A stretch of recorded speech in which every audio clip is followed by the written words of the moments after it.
Selamat malam Bapak, Ibu, Saudara-saudari yang dikasihi Tuhan kita Yesus Kristus. Terimalah salam dari HKBP Kernolong, HKBP tertua di Pulau Jawa. Sebelum kita beristirahat malam hari ini, marilah kita sejenak mendengarkan firman Tuhan. Kita mempersiapkan diri, marilah kita berdoa. Puji syukur kami persembahkan bagimu Tuhan, kami memuliakan Engkau atas segala anugerah-Mu, di mana Tuhan telah memelihara hidup kami, memberkati kami bekerja sepanjang hari ini. Saat ini kami mau merenungkan firman-Mu. Kami mohon kuasa Roh Kudus, itulah yang memampukan kami mengerti akan firman Tuhan dan dapat melakukan firman-Mu di dalam kehidupan kami. Dalam nama Yesus kami berdoa. Amin. Renungan malam bagi kita sesuai dengan nas bacaan malam dalam Almanak HKBP, tertulis dalam kitab Ayub pasal 12 ayat 1 hingga ayat 6, berlanjut dengan ayat 14 hingga ayat 24. Sebagai ayat pembimbing renungan yaitu ayat 16. Beginilah firman Tuhan. Pada Dialah kuasa dan kemenangan. Dialah yang menguasai baik orang yang tersesat maupun orang yang menyesatkan. Tema renungan kita adalah Allah berkuasa memenangkan kita. Sahabat renungan malam Salom, kedatangan Elifas, Bildad, Sofar, dan Elihu dari negeri mereka yang jauh mengunjungi Ayub di negeri Uz. Ketika Ayub sedang mengalami penderitaan yang berat dan kesedihan yang mendalam dan juga kerugian yang sangat besar, menunjukkan kesetiakawanan mereka kepada Ayub. Mereka bukan hanya kawan di saat bersuka cita, tetapi juga kawan yang mau seperasaan dengan Ayub di saat Ayub berduka cita. Mereka datang untuk berbelasungkawa, memberi penghiburan, memberi nasihat, agar Ayub itu kuat dalam menghadapi penderitaannya. Tuhan kita Yesus Kristus menginginkan agar kita jemaatnya pun memiliki rasa empati terhadap sesama yang sedang dalam kesusahan atau dalam keadaan duka cita. Tuhan Yesus mengatakan dalam pengajarannya, sebab ketika aku lapar, kamu memberi aku makan. Ketika aku haus, kamu memberi aku minum. Ketika aku seorang asing, kamu memberi aku tumpangan. Ketika aku telanjang, kamu memberi aku pakaian. Ketika aku sakit, kamu melawat aku. Ketika aku dalam penjara, kamu mengunjungi aku.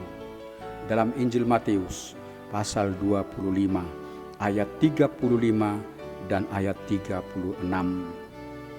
Zaman sekarang semakin banyak orang yang begitu dipengaruhi sikap yang hanya mementingkan diri sendiri, tidak peduli terhadap kesusahan orang lain. Betapa indahnya dan betapa bermanfaatnya kehadiran kita dalam rasa kasih, memberi semangat dan kekuatan iman bagi saudara kita yang sedang dalam kesedihan dan kesusahan. Juga kita dengan kemurahan hati memberikan pertolongan bagi mereka yang dalam kesusahannya memerlukan pertolongan. Penghiburan dan penguatan begitu bermakna bagi orang yang dalam keadaan pergumulan yang berat.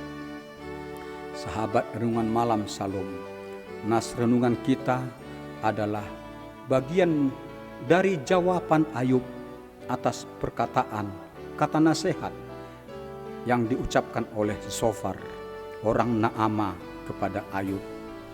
Sofar telah mengatakan kepada Ayub, jikalau engkau ini menyediakan hatimu dan menadahkan tanganmu kepada Allah, jikalau engkau menjauhkan kejahatan dalam tanganmu dan tidak membiarkan kecurangan ada dalam kemahmu, maka sesungguhnya engkau dapat mengangkat mukamu tanpa celah dan engkau akan berdiri teguh dan tidak akan takut.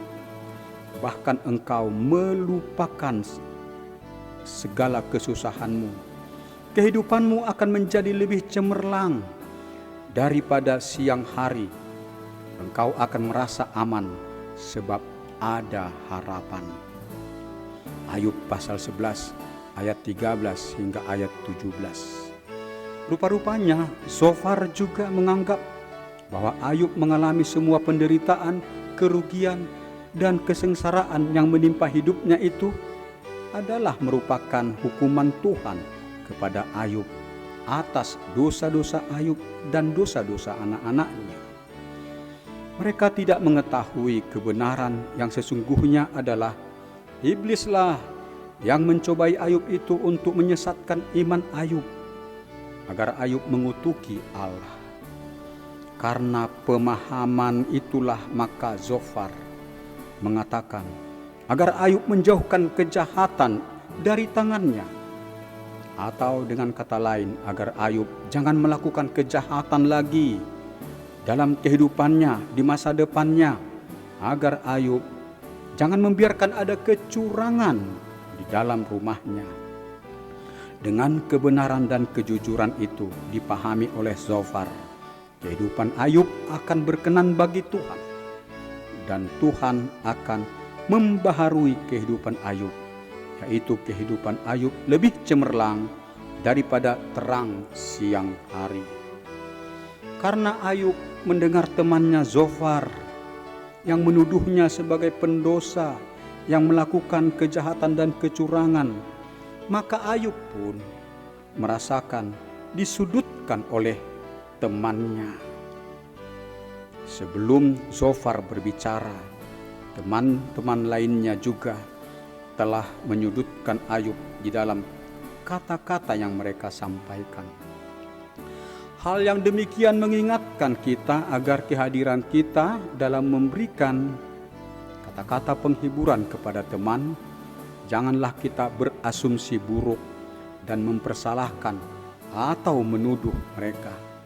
Alangkah bijaknya kalau kita dengan tulus hati memberi penghiburan, menguatkan teman tersebut untuk tabah menghadapi kesedihan mereka atau duka cita atau pergumulan hidup yang mereka hadapi, dan menyemangati mereka tetap berpengharapan akan pertolongan dan kasih Tuhan. Betapa indahnya bila kesempatan perjumpaan dalam kedukaan itu, kita mendampingi teman kita untuk bersama-sama berdoa memohon pertolongan Tuhan. Menjawab perkataan Zofar, Ayub menjelaskan kemahakuasaan Allah. Meski Ayub sedang dilanda penderitaan yang berat, pengharapannya kepada Allah tidak sirna. Ayub mempercayai Allah berkuasa menolong dan memberkati hidupnya. Allah dapat memberikan kepada Ayub kuasa untuk memenangkan Ayub dari penderitaan dan kesengsaraannya. Pada Allah ada kuasa dan kemenangan. Allah menguasai orang yang tersesat.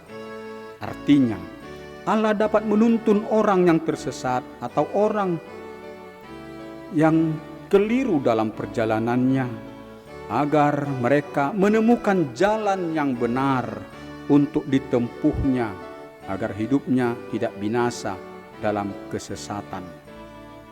Allah berkuasa memberikan pengertian, berkuasa membaharui sikap hidup yang keliru itu, seperti yang telah dilakukan Allah dalam kehidupan Saulus.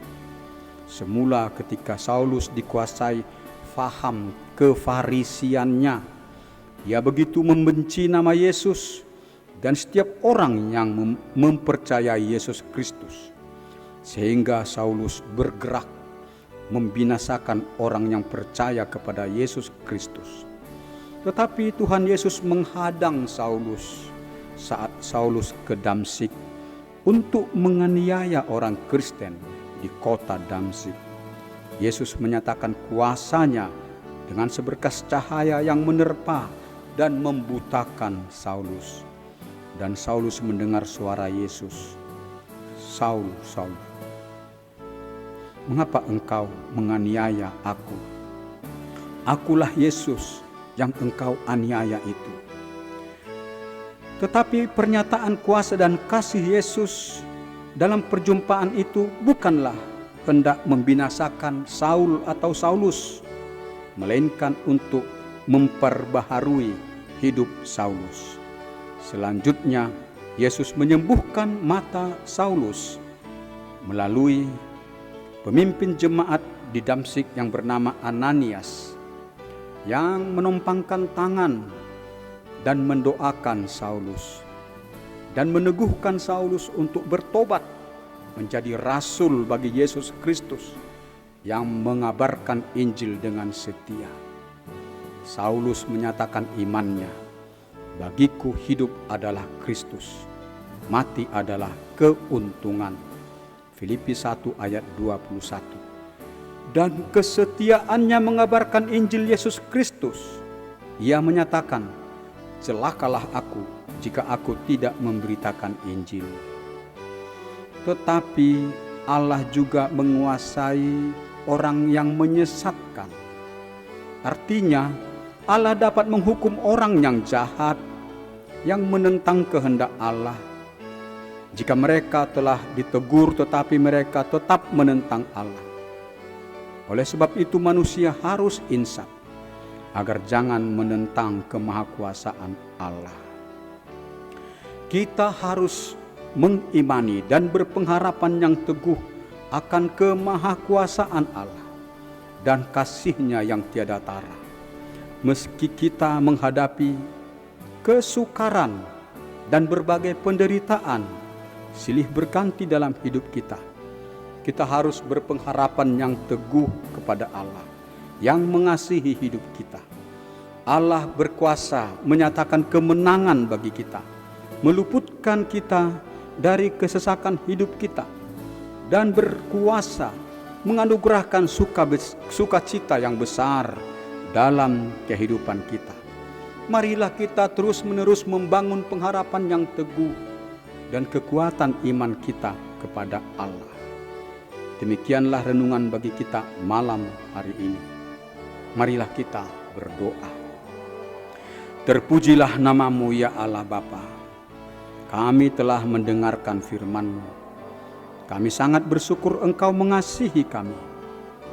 Ketika kami menghadapi penderitaan hidup, kami harus percaya kepadamu dan mengandalkan Engkau sebagai sumber pertolongan, penghiburan, kemenangan dan sukacita bagi kami.